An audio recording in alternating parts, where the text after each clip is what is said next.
दोस्तों, गृह मंत्री अमित शाह इस वक्त बहुत बड़ी मुसीबत में फंसते हुए नजर आ रहे हैं। बहुत बड़ा खुलासा हो गया है दोस्तों। एक रिपोर्ट सामने आ गई है, एक ऐसी इंटरनेशनल रिपोर्ट सामने आई है जिसने गृह मंत्री अमित शाह, उनकी दिल्ली पुलिस और पूरी की पूरी भारतीय जनता पार्टी को कटघरे में खड़ा कर दिया है। उनकी कार्रवाई पर सवाल उठा दिए हैं। उनके जो तमाम दावे हैं उनकी हकीकत खोल करके सामने रख दी है। एक एक सबूत जनता के सामने आ चुका है। बीते काफी समय से राहुल गांधी जो तमाम आरोप भारतीय जनता पार्टी पर लगा रहे थे, जो तमाम बातें राहुल गांधी संसद में भी रख रहे थे, सड़क पर भी रख रहे थे, उन तमाम बातों को गृह मंत्री अमित शाह नकारते नजर आ रहे थे। उन तमाम आरोपों को गलत बता रहे थे। वंदे मातरम से और दूसरे मुद्दों से कनेक्ट करके राहुल गांधी के सवालों को पूरी तरीके से नजरअंदाज करने की कोशिश कर रहे थे। वो अब क्या करेंगे जब बाकायदा रिपोर्ट सामने आ चुकी है, सबूत जनता के सामने आ चुके हैं? तो आखिर इस रिपोर्ट में क्या क्या खुलासे हुए हैं, गृह मंत्री अमित शाह को लेकर, उनकी दिल्ली पुलिस को लेकर क्या क्या सबूत सामने आए हैं, सब कुछ बताऊंगी आज के इस वीडियो में विस्तार से, इसलिए वीडियो को पूरा जरूर देखिएगा। दोस्तों, राहुल गांधी बीते काफी समय से भारतीय जनता पार्टी से एक सवाल पूछ रहे हैं। सवाल यह है कि छात्रों पर पैलेट गन से हमला क्यों किया गया, छात्रों पर पैलेट गन क्यों चलाई गई। लेकिन बार बार उनके इस सवाल को नकारा जा रहा है। उनके सवालों पर भारतीय जनता पार्टी जवाब देने से कतरा रही है। गृह मंत्री अमित शाह से पूछा जा रहा बार बार कि वो सदन में क्यों नहीं आ रहे, मोदी जी सदन में क्यों नहीं आ रहे, सवालों का जवाब क्यों नहीं देते, छात्रों के साथ जो बर्बरता हुई उसका जवाब क्यों नहीं देते। इन तमाम मुद्दों को नजरअंदाज करने के लिए भारतीय जनता पार्टी बार बार दूसरे मुद्दों को इन पर हावी करने की कोशिश कर रही थी। कभी झारखंड में छात्रों पर जो लाठीचार्ज हुआ उस मुद्दे को लेकर के हंगामा करना शुरू कर दिया, कभी वंदे मातरम का मुद्दा ला करके विपक्ष को घेरना शुरू कर दिया। लेकिन जो मेन मुद्दा था कि छात्रों के साथ जंतर मंतर पर बर्बरता आखिर क्यों हुई, लाठीचार्ज हुई तो चलो एक वो बहुत छोटी बात हो गई, क्योंकि लाठीचार्ज तो आमतौर पर पुलिस को करना पड़ जाता। लेकिन यहां जंतर मंतर पर सिर्फ लाठीचार्ज नहीं हुई थी दोस्तों, बल्कि लाठियों में कीलें लगी हुई थी, लड़कियों के कपड़े फाड़े गए थे, लड़कियों के साथ अभद्र व्यवहार किया गया था। और तो और सिर्फ इतना ही नहीं, बच्चों को करंट तक लगाया गया था। इसके अलावा पैलेट गन चली थी, जिसको लेकर के राहुल गांधी को 2 दिन पहले ही दिल्ली पुलिस कमिश्नरेट के बाहर हंगामा करना पड़ा। पूरे दिन धरना दिया था राहुल गांधी ने। 7 घंटे लगातार धरना देने के बाद तब जाकर के कहीं एफआईआर दर्ज हुई थी। एफआईआर तक दर्ज करने को कोई तैयार नहीं था। उस लड़के के पूरे शरीर पर पैलेट गन से हमले के निशान नजर आ रहे थे।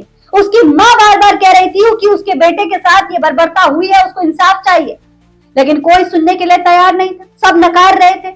और आज आखिरकार इन तमाम बातों को लेकर के एक इंटरनेशनल रिपोर्ट सामने आ चुकी है। ये देखिए, ये रिपोर्ट आपके सामने है, आप देख सकते हैं दोस्तों। ये एमनेस्टी इंटरनेशनल की रिपोर्ट है जिसमें कई सारे खुलासे किए गए हैं।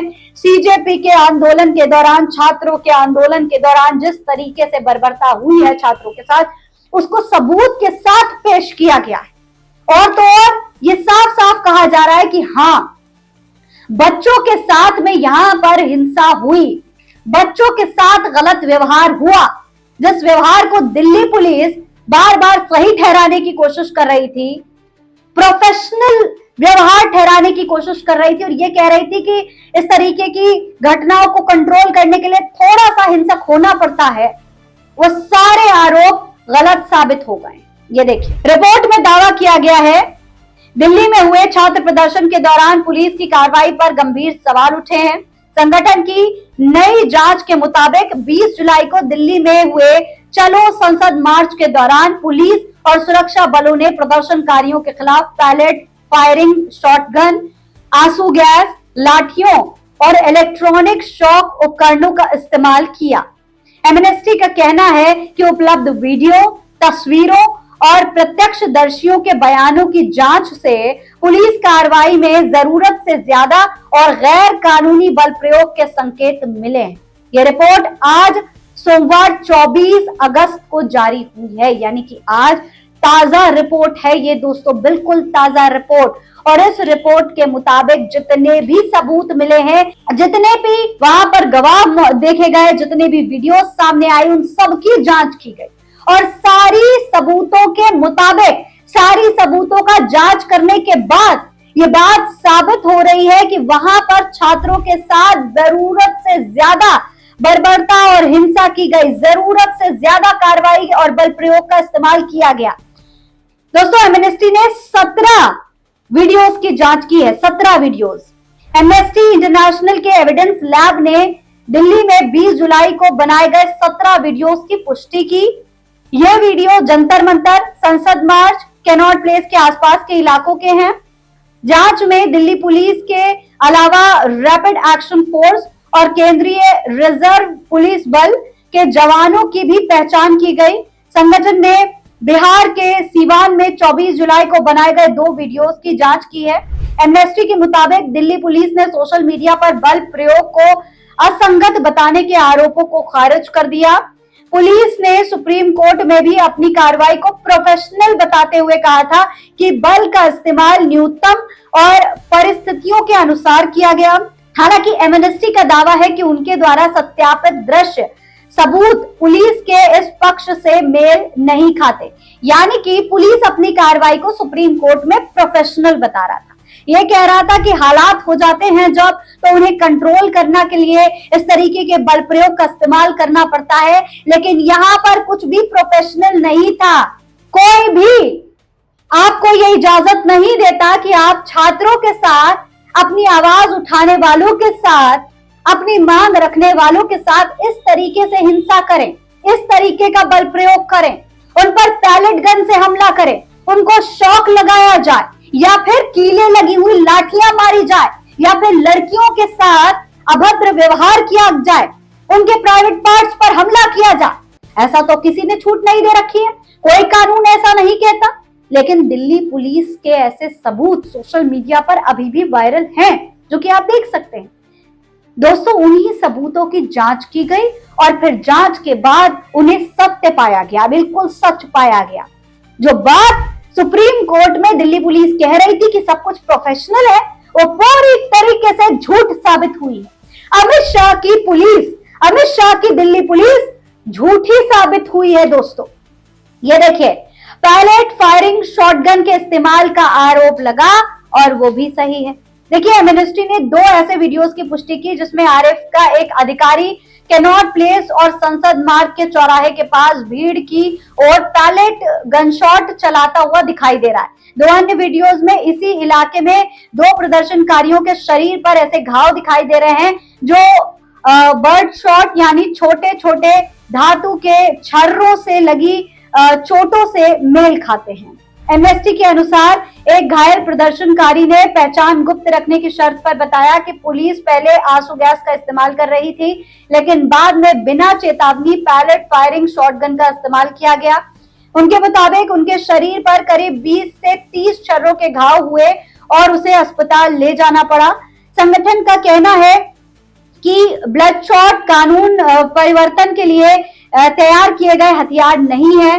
छोटे छोटे धातु के छर्रे अनियंत्रित तरीके से फैलते हैं और इससे प्रदर्शनकारियों के साथ साथ आसपास मौजूद लोगों के गंभीर रूप से घायल होने का खतरा रहता है। एमनेस्टी ने इसे भीड़ नियंत्रण में इस्तेमाल करने पर पूरी तरीके से रोक लगाने की मांग की है, यानी कि पूरी तरीके से रोक की मांग की गई थी, लेकिन इसके बावजूद यहाँ पर इस तरीके से आप सोचिए हमले किए गए। और तो और आपने इस लड़के का वीडियो तो पहले ही देखा होगा जिसके लिए राहुल गांधी ने बाकायदा यहाँ पर धरना दिया, और तो और उस पर एफआईआर भी दर्ज नहीं हो रही थी पैलेट गन चलाने वालों को लेकर के। उसकी तमाम मांगों को नजरअंदाज किया जा रहा था, लेकिन राहुल गांधी के प्रदर्शन करने के बाद एफआईआर दर्ज होती है। ये साहिल नाम का लड़का पूरा सच बता रहा था और ये भी कह रहा था कि अगर जनप्रतिनिधि राहुल गांधी जैसे हो तभी इंसाफ की उम्मीद की जा सकती है, क्योंकि 7 घंटे प्रदर्शन करने के बाद कहीं जाकर के इस लड़के को इंसाफ मिला, इसकी एफआईआर दर्ज हुई। यह है स्थिति दोस्तों। इस तरीके से लोगों को अपनी मांगे जनता के सामने, सरकार के सामने रखनी पड़ रही हैं। प्लास्टिक और मेटल पैलेट के इस्तेमाल पर भी सवाल उठाए गए हैं। इसके अलावा 8 वीडियोस ऐसी सामने आई हैं जिसमें शांतिपूर्ण प्रदर्शनकारियों पर लाठीचार्ज का आरोप लगा है, अभद्र तरीके से लाठीचार्ज की गई है, बिल्कुल कानूनी प्रक्रिया का इस्तेमाल नहीं किया गया है, ये इस रिपोर्ट में बताया गया है। देखिए, संगठन के मुताबिक इसमें एक युवा लड़का भी शामिल था जिसने पुलिस को उकसाया नहीं था और ना ही प्रतिरोध कर रहा था। एक वीडियो में एक व्यक्ति जमीन पर गिरा हुआ दिखाई दे रहा है और उसके बाद भी उस पर लगातार लाठियां बरसाई गई। कुछ और वीडियोस सादे कपड़ों में मौजूद लोग प्रदर्शनकारियों को पीटते दिखाई दे रहे हैं। इसमें कुछ लोगों के हेलमेट पर दिल्ली पुलिस लिखा है। एमनेस्टी ने कहा कि इन लोगों के पास स्पष्ट पहचान चिन्ह नहीं दिखाई दे रहा है जिसकी जवाबदेही संदिग्ध है। तो साफ तौर पर इस तरीके की बातें जो लगातार उठ रही थी, जो लगातार विपक्ष आरोप लगा रहा था, वो सब कुछ इस रिपोर्ट में सबूत के साथ दिखाए गए हैं। इलेक्ट्रॉनिक शॉक डिवाइस के इस्तेमाल पर भी सवाल उठे हैं। कई लड़कियों ने ये आरोप लगाए थे कि उन पर इलेक्ट्रॉनिक शॉक दिए गए। कुछ लोग तो, कुछ लड़के तो ये तक कह रहे थे कि लड़कियों को मारा जा रहा था तो वो बीच में आ गए, लड़कियों को बचाने की कोशिश की और उनको शॉक लगा। इस तरीके के कई वीडियो सोशल मीडिया पर वायरल हुए थे और आज उन वीडियोस की बाकायदा पुष्टि की गई है इस रिपोर्ट में दोस्तों। वही सीवान में AK-47 टाइप राइफल से फायरिंग का भी आरोप लगा, उसको लेकर रिपोर्ट क्या कहती है वो भी आप देखिए। एमनेस्टी की जांच सिर्फ दिल्ली तक सीमित नहीं है। संगठन ने 24 जुलाई को बिहार के सीवान में बनाए गए 2 वीडियोस भी सत्यापित किए हैं। इसमें राज्य पुलिस का एक अधिकारी प्रदर्शनकारियों की तरफ AK टाइप असॉल्ट राइफल से गोली चलाता हुआ दिखाई दे रहा है। तो इस तरीके की तमाम बातें निकल करके सामने आई है। एमनेस्टी ने कहा है कि इस तरीके की राइफल जानलेवा हथियार है और प्रदर्शन जैसी स्थिति में इसका इस्तेमाल तभी किया जा सकता है जब किसी व्यक्ति की जान या गंभीर चोट का तत्काल खतरा हो और कोई दूसरा विकल्प ना बचे। यानी कि बहुत ही रेयर स्थिति में इस तरीके की राइफल का इस्तेमाल किया जा सकता है, लेकिन जैसे यहाँ पर इनका इस्तेमाल किया गया दोस्तों, वो साफ तौर पर बताता है कि आप इन युवाओं को, इन प्रदर्शनकारियों को बहुत बड़ा अपराधी, आतंकी की तरह समझ रहे थे और उनके साथ इस तरीके की हिंसा कर रहे थे। इसके अलावा रिपोर्ट में यह भी बताया गया है कि 400 से ज्यादा लोग घायल होने का पुलिस का दावा है। 400 से ज्यादा लोग घायल हुए हैं इस घटना में। इंटरनेट बंद करने और प्रतिबंधों पर भी सवाल उठाए गए हैं। तो ये तमाम बातें इस रिपोर्ट में सामने आई हैं, जिसके बाद गृह मंत्री अमित शाह और दिल्ली की पुलिस पर एक बार फिर से सवाल गंभीर हो गए। सुप्रीम कोर्ट में तो तमाम आरोपों को झूठा बता दिया, संसद में गृह मंत्री अमित शाह जाने को तैयार नहीं है। और तो और जब राहुल गांधी युवाओं के साथ आकर के प्रदर्शन करते हैं, उनके इंसाफ की मांग करते हैं, तो गृह मंत्री अमित शाह के बयान जारी करते हैं कि भैया ये तो आप जो है वंदे मातरम से ध्यान भटकाने के लिए कर रहे हैं। राहुल गांधी वंदे मातरम के मुद्दे पर बात नहीं करना चाहते, इसलिए ऐसा कर रहे हैं। क्या वंदे मातरम का मुद्दा देश के युवाओं पे हुई हिंसा के मुद्दे से ज्यादा बड़ा है? कि देश के युवाओं के मुद्दे से ज्यादा बड़ा यह मुद्दा हो गया कि वंदे मातरम की कितनी पंक्तियां गाई हैं आपने या नहीं? हालांकि अब ये रिपोर्ट सामने आने के बाद दोस्तों सबसे बड़ा सवाल यह है कि इस पर गृह मंत्री अमित शाह और उनकी दिल्ली पुलिस क्या सफाई देगी, और अगर सफाई नहीं दे पाई तो क्या प्रधानमंत्री नरेंद्र मोदी को कोई बड़ा एक्शन लेना पड़ेगा? क्या जनता अब गृह मंत्री अमित शाह के इस्तीफे की मांग कर सकती है? आपको क्या लगता है? अपनी राय कमेंट बॉक्स में लिखकर जरूर बताएं। ऐसी और तमाम खबरें देखने के लिए चैनल को सब्सक्राइब करना ना भूलें। जय हिंद, जय भारत।